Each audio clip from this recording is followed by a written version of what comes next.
Sir చిన్ననాడు మీకు అంటే స్పృహ తెలియడం అనేది ఉంటుంది కదా.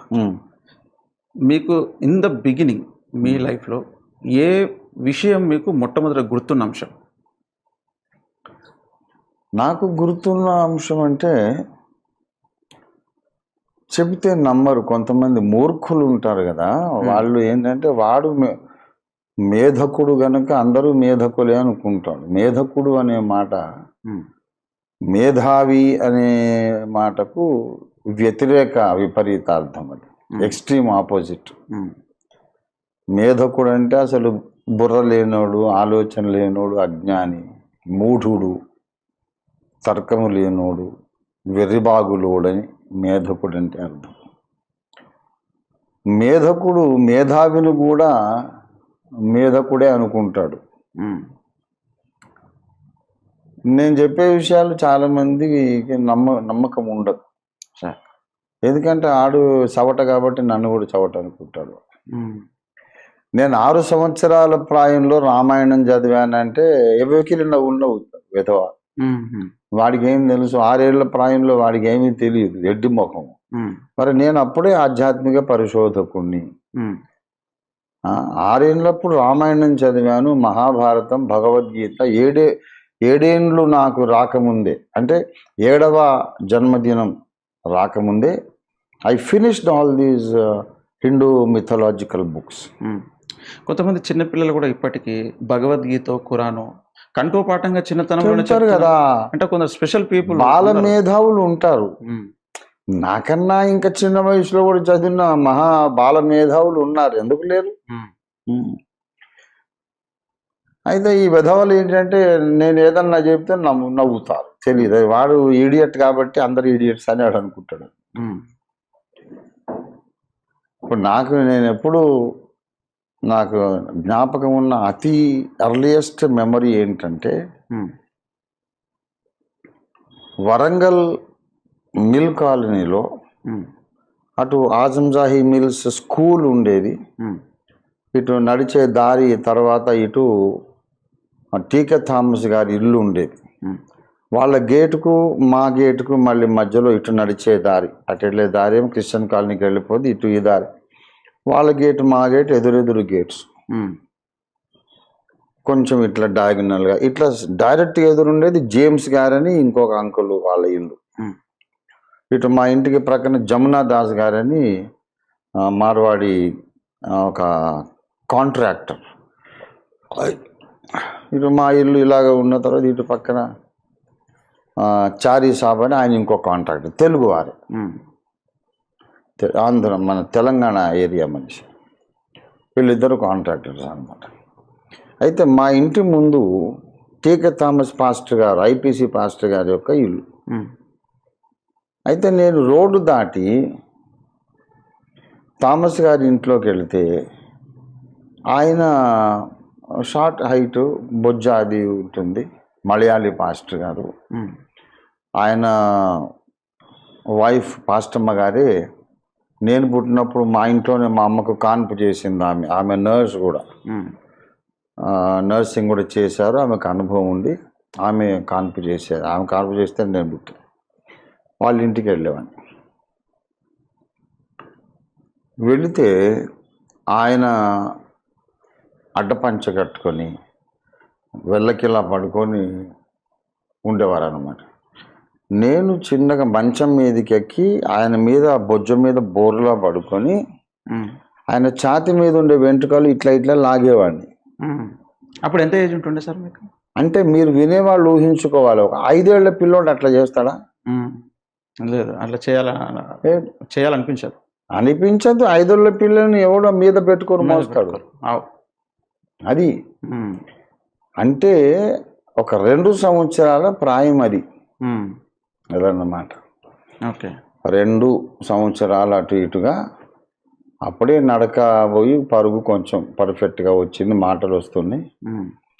అప్పుడు నేను నంబర్ ఆఫ్ టైమ్స్ నేను పాస్టర్ టీకే థామస్ గారి మీద బోర్లో పడుకొని ఆయన ఛాతీ వెంట్రుకలు పీక్కొని ఆడుకుంటే ఆయన పాస్టమ్మ గారిని పిలిచేవాడు. ఈ బాబుని తీసుకెళ్ళు, నన్ను డిస్టర్బ్ చేశాను. ఆమె వచ్చి నన్ను తీసుకొని పోయి ముద్దు పెట్టుకొని తీసుకెళ్ళేది. దీని గురించి ఎవరైనా నవ్వితే, ఒకవేళ వాళ్ళు రక్షణ పొందిన వాళ్ళు అయితే పరదేశకు వస్తారు, లేకపోతే పరలోకానికి వస్తారు కదా. 100% వాళ్ళు టీకే థామస్ గారిని అడగొచ్చు.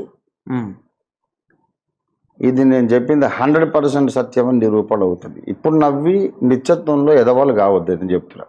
రంజితో ఫిర్ చెప్పారంటే ట్రూత్ అంతే, నో డౌట్ ఎట్ ఆల్. నేను చెప్పారంటే ట్రూత్. నమ్మనోడు ఎదవవుతాడు, ఇప్పుడు కాకపోతే పరలోకంలో ఎదవవుతాడు. అంత చిన్నప్పుడు నాకు జ్ఞాపకాలు ఉన్నాయి. ఆ తర్వాత ఒక పిల్లోని ఎత్తుకొని గోరుముద్దలు తినిపించేంత ఏజ్, 5 సంవత్సరాలు 6 సంవత్సరాలు ఉంటే ఎత్తుకొని గోరుముద్దలు పెట్టారు కదా. Not possible. బాగా బరువు అయిపోతాడు, కూర్చోబెట్టి పెడతారు కదా. కానీ మా రెండో అక్క కమలక్క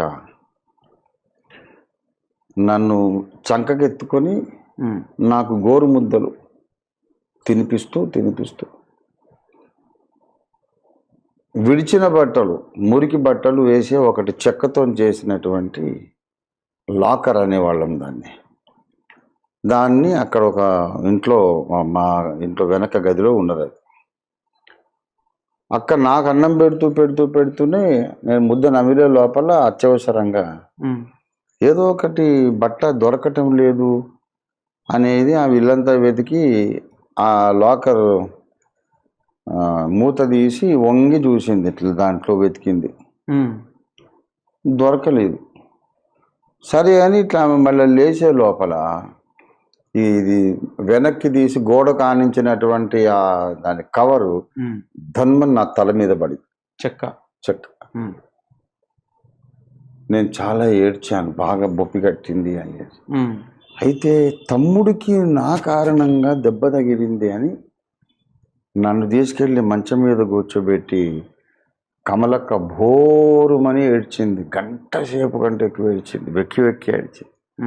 ఏమైందంటే, తమ్ముడికి దెబ్బ నేను తగిలిచ్చాను నాన్న, తమ్ముడికి నేను దెబ్బ తగిలిచ్చాను, వాడు ఎంత ఏడుస్తున్నాడు, ఎంత నేను ఏడుపు ఆపేసి ఆమెను చూస్తున్నా విచిత్రంగా, నాకంటే ఎక్కువ ఏడుస్తున్నా. పిల్లలు అంతే కదా, వాళ్ళు ఏడిచేటప్పుడు ఎంత చేసినా ఏడు పాపరు. వాళ్ళకంటే గట్టిగా మనం ఏడిస్తే వాడు ఏడు పాపేసి మనం చూస్తుంటాడు. అలా జరిగింది ఆ రోజు. ఇప్పుడు మా కమలక్కను అడిగితే ఈ విషయం ఒప్పుకుంటుంది.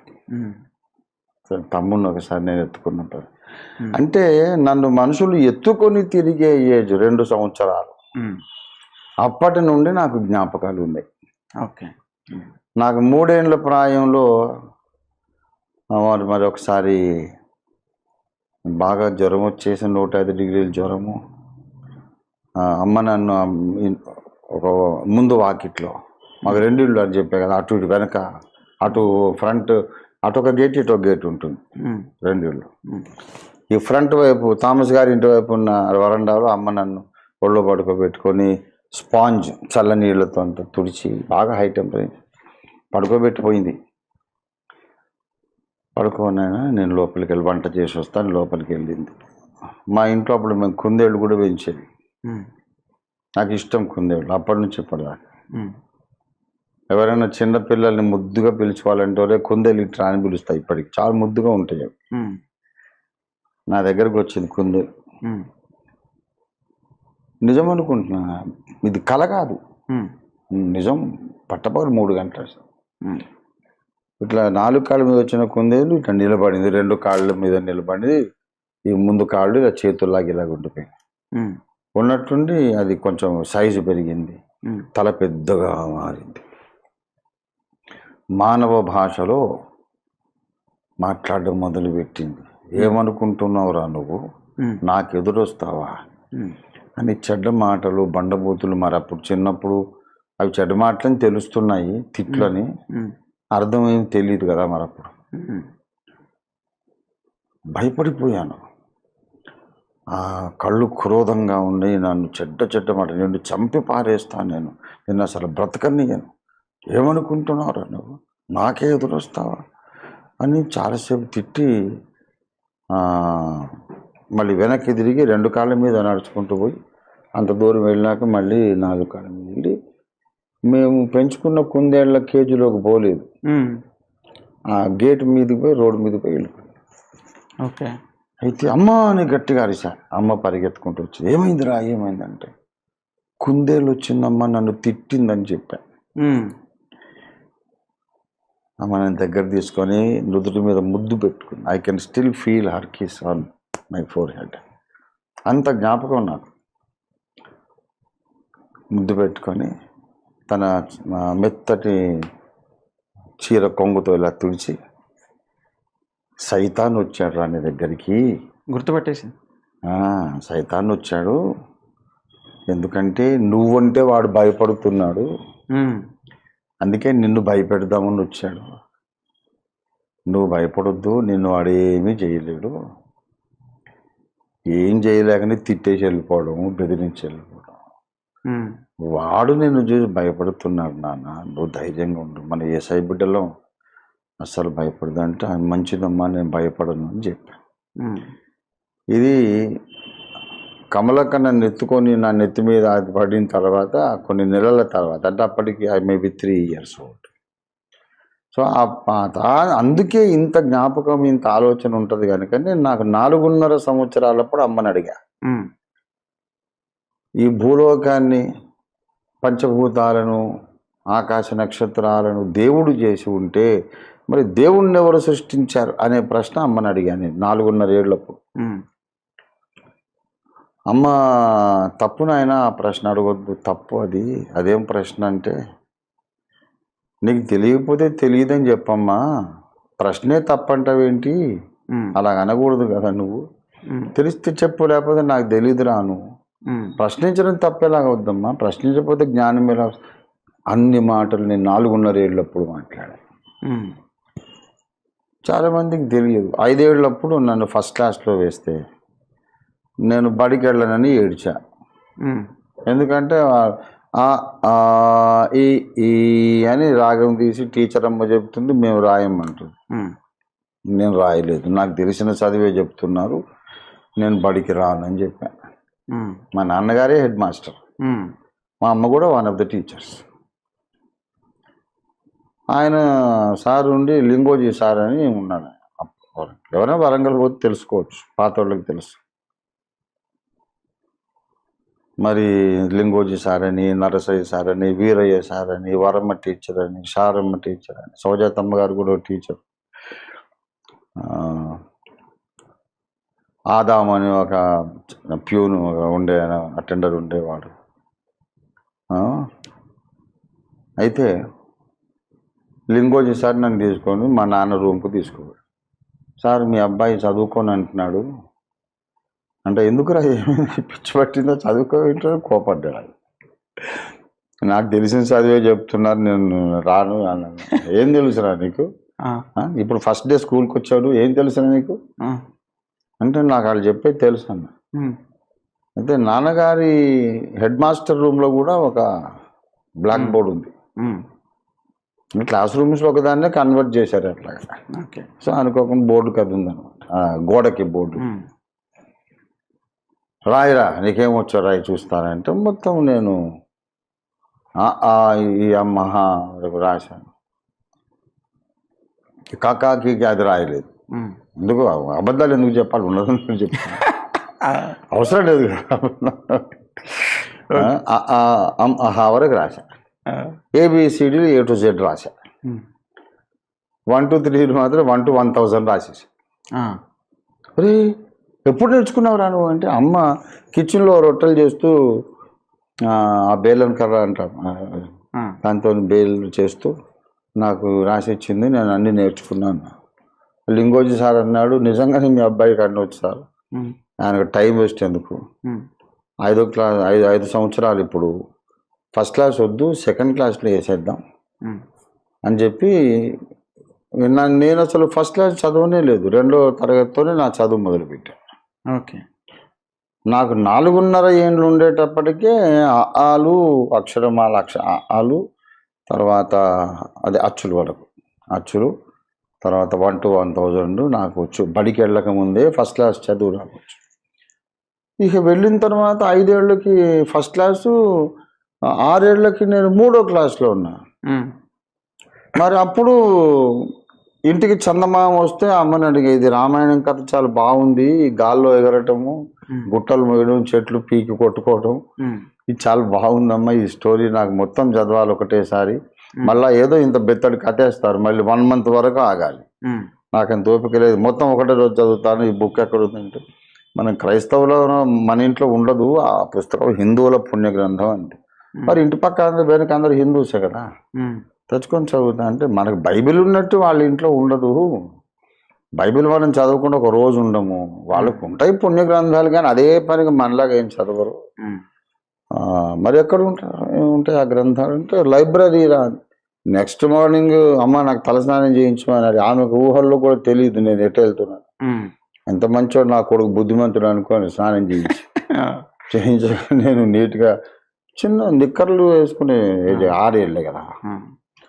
లైబ్రరీ ఎక్కడ అని అడిగి 2 కిలోమీటర్లు నడిచి నేను లైబ్రరీకి పోయి కూర్చుని, అప్పటికి ఇంకా లైబ్రరీని రాలేదు, ఓపెన్ చేయలేదు, బెట్ల మీద కూర్చున్నా. ఆయన వచ్చిన అంకుల్ త్వరగా తలుపు తీసి నాకు పని ఉందంటే, నీకేం పని, ఇంత చిన్న నీకేం పని లోపల అంటే, నాకు రామాయణం నీకెందుకు అని, నీకు చదవడం వచ్చి చదవలేదు అన్నాడు. ఎందుకు చదవచ్చు నాకు. లోపలికి వెళ్తే రామాయణం ఇచ్చారు. కుర్చీ మీదకి ఎక్కి కూర్చోడానికి కూడా చేతకాక కష్టపడి ఏదో కొండకినట్టు ఎక్కే కుర్చీ మీద కూర్చొని ఆయన అదంతా పొద్దున్న నుండి సాయంత్రం దాకా చదివి, మళ్ళీ కొన్ని రోజులు వరుసగా అది రామాయణం అంతా చదివా. ఇప్పుడు ఇది చెప్తే ఈ పనికిరాని బడుద్దాయిలు కొంతమంది, నీ ముఖం 6 ఏళ్ళప్పుడు రామాయణం నీకేంది అని అంటారు. 5 ఏళ్ళకి భగవద్గీత అప్పచెప్పిన వాళ్ళు లేరా? కాబట్టి కొంతమంది అబౌవ్ ది యావరేజ్ పీపుల్ ఉంటారు, అందులో ఒకడే రంజిత్ తోఫీర్. అబౌవ్ ది యావరేజ్ కొందరు ఉంటారు, నేను ఒక్కడనే యూనిక్ అని చెప్పట్లే, నాకన్నా కూడా మించిన మేధావులు ఉన్నారు. ఇప్పుడు నేను హిందీ చెప్పాను కదా, ఆ రూబిక్ క్యూబ్ నాకు చేత కాదు, ఎంత ట్రై చేసిన రూబిక్ క్యూబ్ నాకు రాదు. ఒకవైపు అన్ని ఒక కలర్ మ్యాచింగ్ వచ్చినాక అమ్మయ్య కొంత సాధించేసాను అనుకొని, ఈ రెండోది మనం చేసే లోపల ఇది డిస్టర్బ్ అవుతుంది, ఇది ఆఖరికి వదిలేసి ఆశ వదిలేసి. ఈ విషయంలో మీరు దేవునికి చెప్పలేదా? ఏది అది దాని మీద ఎట్లా సెట్ చేయాలనే విషయం, అది ఆధ్యాత్మికంగా నాకు ప్రయోజనకరమే కాదు, ప్రతి విషయాన్ని దేవునికి ప్రార్థిస్తుంటారు చెప్పాను. అదే దేవుడు అది నీకు అది మేలుకరమైందేం కాదు, దాన్ని ఎందుకు వదిలేసి అంటాడు. నీకు అన్నీ సాధ్యం కావాలని ఏముంది, నేను అప్పగించిన పనికి అవసరమైంది ఏదైనా ఉంటే అది నేను సహాయం చేస్తాను. ఇప్పుడు అది చేసి నువ్వు రూబిక్ క్యూబ్ చేసి కూడా నరకాన్ని పోయే వాళ్ళు చాలా మంది ఉన్నారని చెప్పాడు దేవుడు. రూబిక్ క్యూబ్ 5 నిమిషాలు సెట్ చేయగలిగిన మహామేధావులు నాస్తికులు ఉన్నారు, నరకానికి వెళ్తారు. కనుక అనవసరమైన వాటి మీద నీ ఎనర్జీ, మెంటల్ ఎనర్జీ వేస్ట్ చేయదు. సో ఇప్పటికీ నాకు రాదు. మరి చాలామంది చేస్తారు, నాకు చేత కాదనే చెప్తాను. అనవసరంగా గొప్పలు చెప్పుకోవడం ఎందుకు? ఏదైతే దేవుడు నాకు ప్రత్యక్షపరచాలనుకున్నాడో, సకల మతముల పుణ్య గ్రంథాలలో ఏకైక రక్షకుడు, ఏకైక లోకరక్షకుడిని గురించిన సాక్ష్యం ఎక్కడెక్కడుంది, ఆయన ఎవరో ఎలా చూపించాలి, ఎలా నిరూపించాలనే పాయింట్కి అవసరమైన విధంగా దేవుడు నా పరిశోధన నడిపించాడు. ఒక గురి కలిగిన పరిశోధన, గురి లేని పరిశోధన కాదు. అట్లా అంటే నా జ్ఞాపకాలంటే నేను చెప్తున్నాను, నాకు 2 సంవత్సరాలు మనుషులు ఎత్తుకొని అన్నం తినిపించేది 6-7 సంవత్సరాలు అప్పుడు చేయలేరు కదా, అంత చిన్నప్పుడు ఎత్తుకొని తీసుకెళ్ళేటంత చిన్న ఏజ్లో జరిగినవి నాకు ఇంకా కళ్ళకు గట్టినట్టు జ్ఞాపకం.